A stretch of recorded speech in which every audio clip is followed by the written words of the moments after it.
if you've got if we can fill a niche for you to make this kind of cocktail or whatever, we're probably right for you. So yeah, it's not about selling shots of whatever.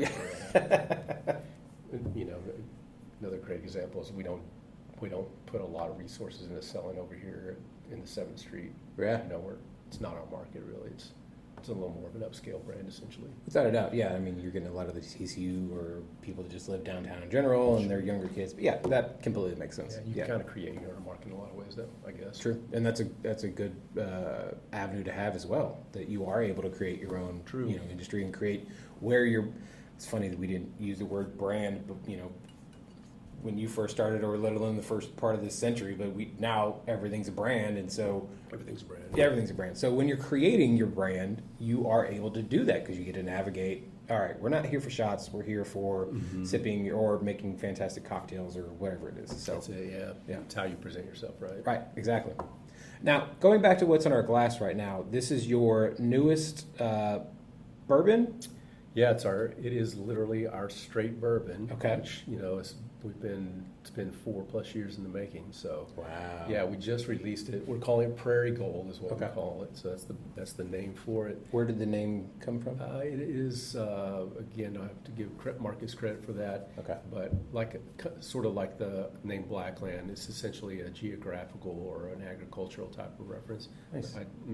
Probably not everybody aware of that, but this region historically is often referred to as the Blackland Prairie. Right. The concept being that over its rich soil over millennia, wildfires burning everything, replenishing the soil, that kind of thing. So that's where the term Blackland came from. Right. And so Prairie Gold's kind of a play on that in a lot of ways. There we go. But yeah, it is our straight bourbon. Okay. So for those aren't as familiar with the spirits industry as we are, straight just lets people know when you see the term straight on our label, any label at the liquor store, it lets you know that we made this product from scratch here, from grain.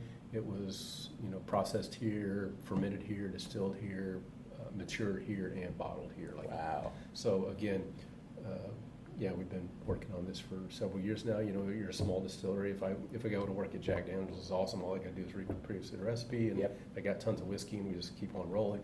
When you start out new, it takes time to build all of that from scratch, and so it's a big deal for us. We were supposed to. This was just recently released. I want to say a couple of months ago, 2 or 3 months ago. So it's a brand new product, barely out into the market. Barely, partly because there's not enough of it, frankly. But again, working on it for a long time. We tried to get it out later last year, and then we got into the holidays, and we're like, let's just do it right. Let's don't try to push it right now. And so finally got it out there, but.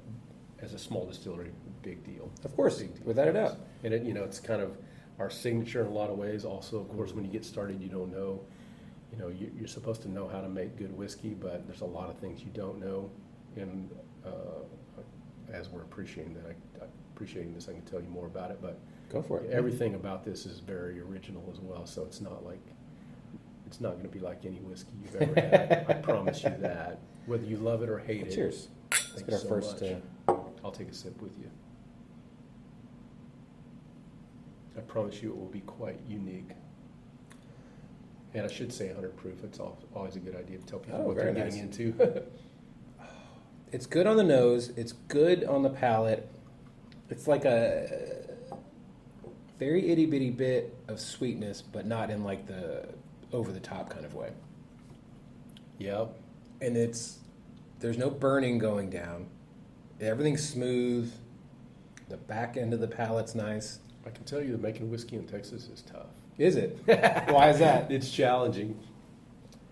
It's this environment, mainly the maturation. Okay. Well, there's two big things. Maturation is the most obvious one, and every distillery here will tell you. I think pretty much everyone everywhere is aware of that now, but every distillery in Texas will tell you it's a tough maturation environment. And then also universally, if you're making whiskey here from Texas grain, it's also almost not challenging, not the term for that, but it's going to be different than. I can buy the same corn that everybody's using in Kentucky, and it won't taste the same if it's grown here. Yeah, the terroir thing, as much as that name's been thrown around for a while now, and as little credence as I given to it in the past in regards to other products, it's real when it comes to whiskey beer, no doubt about it. So those two things play a big role in this for sure. But also, man, we don't do anything normal here at all. Good. I mean, if there's anything obvious about talking to me for 20 or 30 minutes, it's that I tend to do things a little differently. You know, like I want to be innovative or do things that are, you know, just maybe not run of the mill or not been done a million times. And this whiskey definitely represents that. Yeah. Now, give us some of the tasting notes so, you know, hopefully people listening to this either pause it or stop it or re-listen to this and go out and buy it, and then we can come and taste it again. So now that we're here, what are we tasting? Yeah. What's going on with this? Well, the big things, you know, if you just break it down by the recipe, again, based on the uniqueness and what you want to know when you're tasting it, and you'll recognize this if I talk about it. The biggest thing, maybe the most straightforward thing, is the grain bill on it, which, again, on this one is quite unique. So, you know, the typical bourbon grain bill, everybody's aware of, obviously, at least 51% corn, so corn's going to be your predominant ingredient. And then after that, you know, we all love wheated bourbons or high rye bourbons, you know. But, you know, you're always going to have what we call the small grains in there. Sometimes it'll be wheat, sometimes it'll be rye, sometimes it'll be a combination of those things. Always a little bit of malted barley thrown in there. You can still get a lot of variation depending on, you know, how things are processed, distilled. That's how we end up with a million different kinds of bourbon. This straight whiskey, the Prairie Gold, is 80% corn, 20% triticale. What is triticale? Yeah, thank you. I'm glad you asked. Triticale, it's an old grain. Okay. It's a grain that we utilize a lot here. It's an old grain. It's been around forever, so there's nothing new about it. It's literally a hybrid of wheat and rye. Huh. So when I started here, kind of back to the ice still thing, but I started here with Marcus, got the ice stills, got them up and running. And so the first thing I did with them is just run some different things on them to see how it distills it, you know, see how it comes out. And so literally, quite simply, my first 5 batches, a 100% wheat whiskey, a 100% rye, a 100% barley, a 100% corn. And then, so as I'm doing this, my grain supplier, as a company, actually, we not only buy from only within Texas, but we actually buy everything through a company called Tex Malt right here in Fort Worth. Right. So love those guys over there. They've been good to us, good friends as well. So while I'm doing this, they said, hey, we got this grain called triticale that nobody's using. We think it's interesting. Do you want to check it out? Absolutely. So I did the same thing with that. I did a 100% triticale whiskey. Again, I said I had 3 different kinds of ice still, or 3 sizes of ice still out there. So we did a lot of R&D on the small still. I was going to say you kind of have like a pilot system. Yeah. Okay. It kind of acts as exactly. Yeah. Did a lot of small distilling on that thing. So I did the 100% triticale whiskey on it. And as soon as it came out of the still, I was just in love with it. Love the stuff. You know, you looked at them on paper at first, a hybrid of wheat and rye. Well, how can you go wrong with that? Sounds like a great, you got to try that. Yeah. And sure enough, when it came out of the still, I absolutely fell in love with it. So I went to Marcus. I said, hey, there's this grain triticale. You know, Tex Malt has it. I just distilled with it. I love it. I think it's awesome. I'd love to use more of it. You know, how can we do this? Are you okay with it? Typical Marcus, you know, he was sometimes, you know, he's pretty straightforward, so he'd be like, this is a terrible idea. Try something different. But 9 times out of 10, he'll just, you know, he'll think about it and he'll be decisive and go for it and do it. And that's what he did with the triticale. So we made 2 pretty critical decisions regarding triticale at that time. One was to make some portion of 100% triticale whiskey. So we have not a lot, small percentage, but let's say about 20% of what's in the building right now is a 100% triticale. It's not that it's never been done, but there's very few distilleries that have made any of this stuff. So I love that. We haven't released any of that yet, but I think that's going to be a big deal when we do. Very nice. But almost more importantly, we decided to use it as what we call our small grain in our bourbon. Okay. So that's where that came about. And with a little bit of experimentation, that's where that 80-20 came in. So again, 80% corn, 20% triticale, which, wow. You know, again, super unique recipe. So I say it all that to say that when you taste this, be aware, you know, you should be aware of that. So it's not a grain bill. It's not a typical grain bill at all, not a typical bourbon grain bill. So Is it safe to say you guys are the only ones in, let's say, we'll start with the Metroplex, are the only ones in the Metroplex maybe using it? I would assume so. Okay. You know, I don't want to overstep my. Right. But I would assume so.